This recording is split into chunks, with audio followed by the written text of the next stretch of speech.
قررنا نروح أكبر كشتة بالعراق، والشباب متحمسين والأمور عالي العال.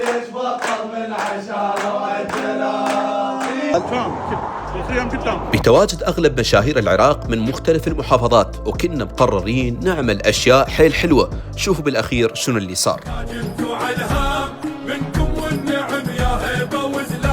وبعد ما وصلنا للبر الشباب غيروا ونغير المكان اللي كنا رايحين له، فصار الوقت متأخر وغرزن سيارتين وصارت بعض المعاناة ولله الحمد، لكن خرجن السيارات وصلنا وصارت ذيك اللمة الحلوة.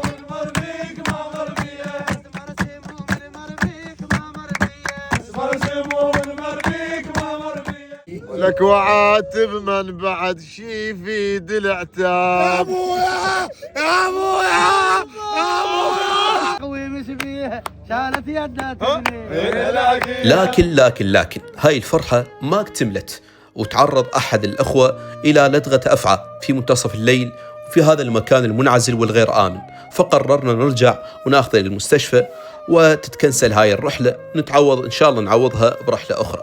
شلون شفتوا هاي الأجواء؟ كتبوا لنا، وبالسلامة إن شاء الله للجميع.